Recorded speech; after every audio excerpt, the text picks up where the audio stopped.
All right, what is going on, people? You know that sound, the Unfiltered Band means yes, another episode of Unfiltered coming your way right here, right now. This officially go down as episode number 241. You could jump on board the Unfiltered Revolution 24/7, 365. It is easy. Apple, Spotify, everywhere you get your podcasts. Artist formerly known as Twitter, X if you will, at Casey Sturd. Jump on board, follow, join, reply, comment, conversate, and then you can get up into the bio and get on the YouTube channel and get all 240, now the 241 episodes, the conversations, the interviews, the rants galore, all at your disposal whenever and however you so please. And we are pleased to have you and the Unfiltered Band. Thank you very much.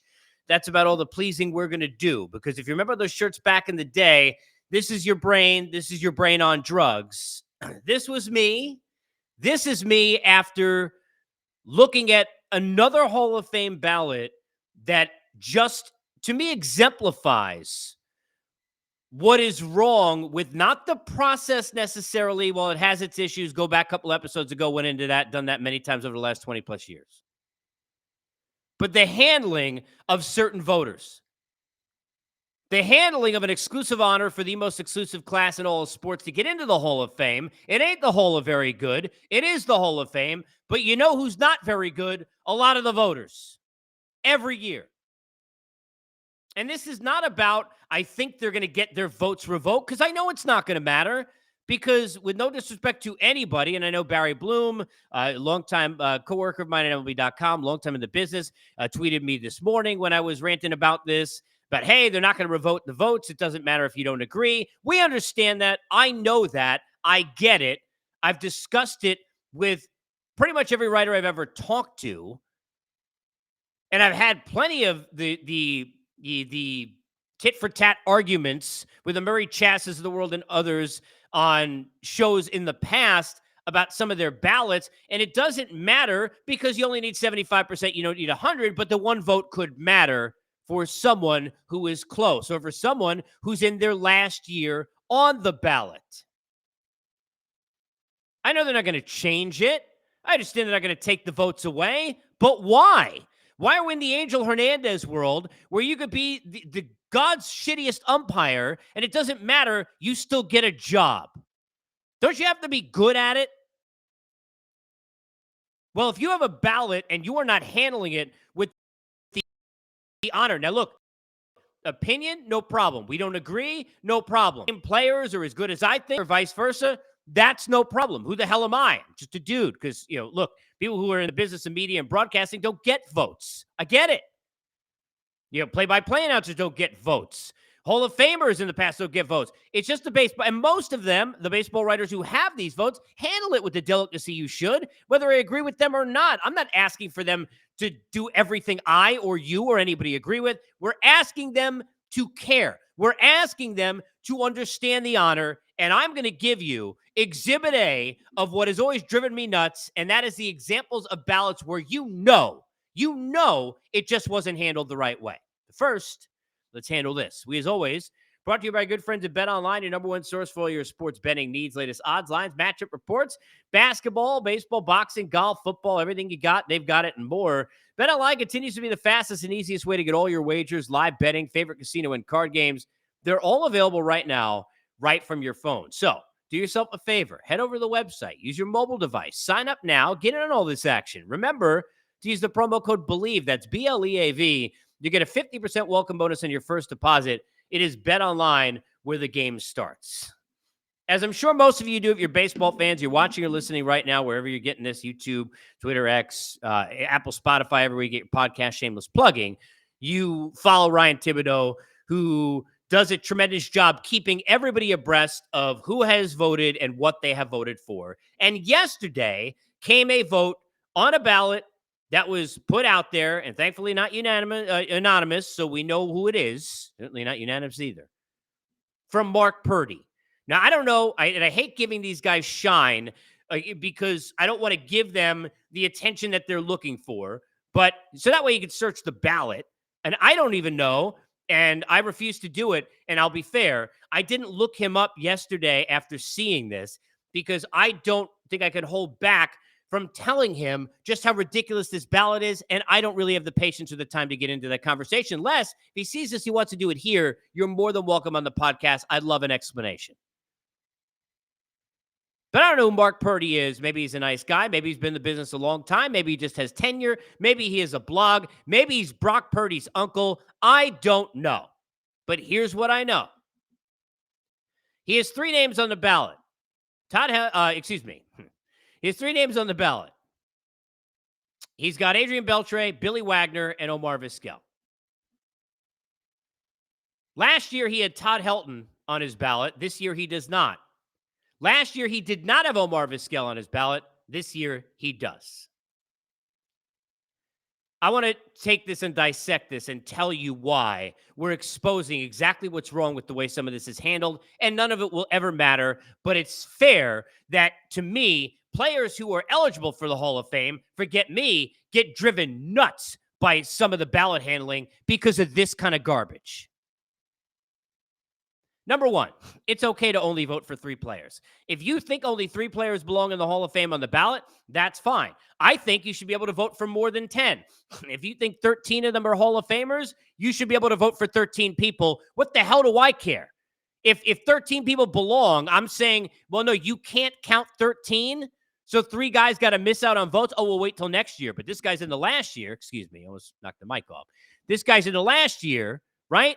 So we'll vote for him. This guy doesn't need the vote. We shouldn't be asking those questions. The only thing we should care about is, are you a Hall of Famer or are you not a Hall of Famer? That's the only damn question anybody should care about. It's okay to vote for 3. I also think that if you are in a situation where you are trying to explain to me, and I don't think this is okay, by the way, that a guy had 10 on the ballot last year, and let's say Todd Helton was one of the 10, right?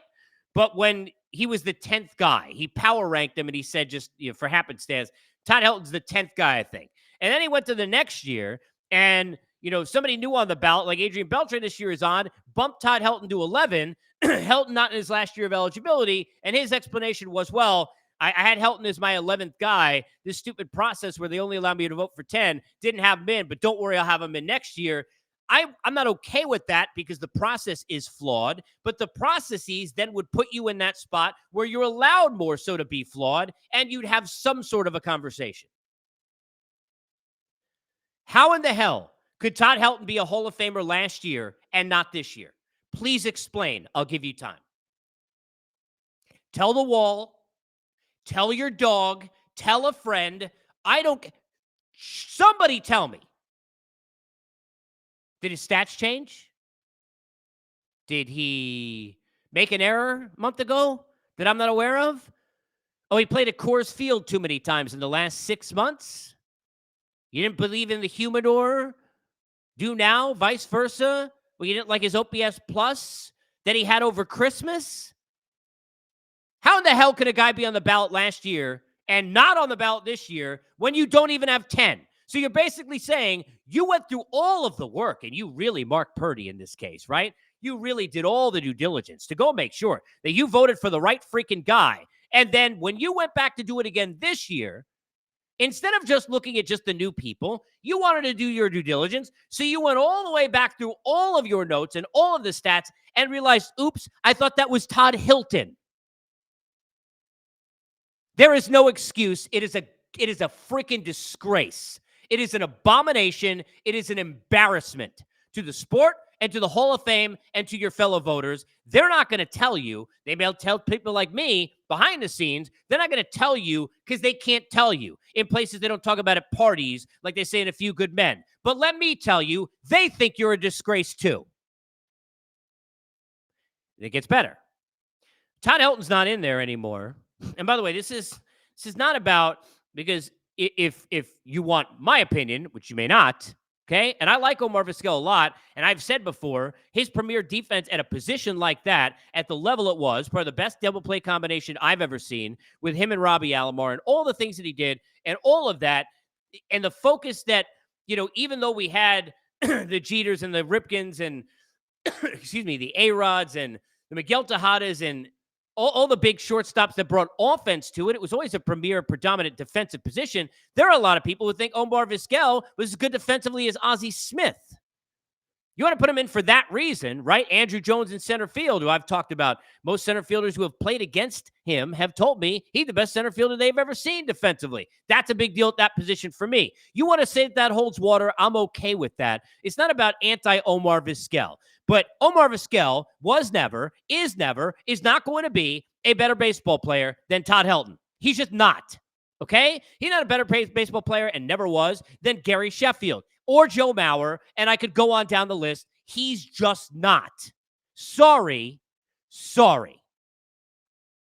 So you can't tell me Omar Vizquel's better than Todd Helton. You can't explain to me why Todd Helton's a Hall of Famer last year, not a Hall of Famer this year. You can't explain to me why you took Helton off and then put Omar Vizquel on, because last year you didn't think Omar Vizquel was a Hall of Famer, but now you damn well do. What an absolute embarrassment. You should be ashamed of yourself. And nobody else is going to say it. Someone say it. I wish the baseball, I get why they can't do it. I get it. But if I'm, whether it's Chef or anybody else, I'm driven nuts. And look, those guys understand maybe somebody thinks that this player was better than me, and all players are going to think that they're better than the other player, because that's how, with that confidence, they get to be greats, like all the guys who are on these ballots. And I mean all of them. To be able to play that long in the umpteenth 1 percentile, who even get to the big leagues, and to have that tenure and have those careers, whether it's the David Wrights and others who will miss out on the cut or whoever, it doesn't matter. They all are exemplary because they got to do what they got to do, right? And a lot of them are thinking, well, I'm better than this guy and I'm better than that guy. But none of them are thinking that they were a better player last year than they were this year, or a worse player last year than they are this year, because they didn't play last year. They didn't play this year. Are you following me? And if you're not following me, at Casey Stern.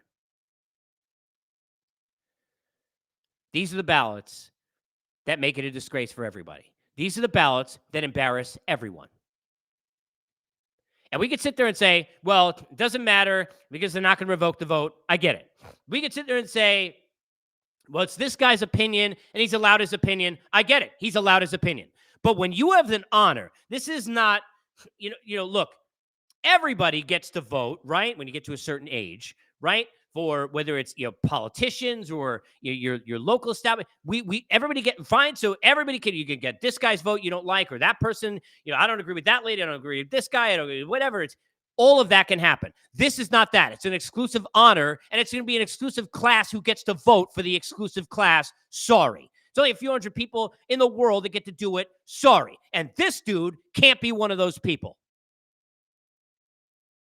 If you think Todd Helton was not a better player than Omar Vizquel, you're crazy. If you think Todd Helton was a Hall of Famer last year and isn't this year, you're crazy. If you think Omar Vizquel wasn't last year and is this year, you're crazy. If you think Omar Vizquel was a better baseball player than Joe Mauer, you're crazy.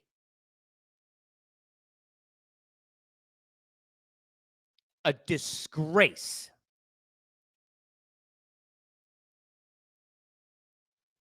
Not okay. Hope you have a happy day, the rest of your day. Catch me on Unfiltered, everywhere you get your podcasts. Apple, Spotify, everywhere else, Twitter, X, YouTube. Jump on board, subscribe, like the videos, click that thumbs up, tell all your friends. We will see you soon, Unfiltered, as always. Shorty this time, brought to you as I am. Brought to you by our good friends at BetOnline.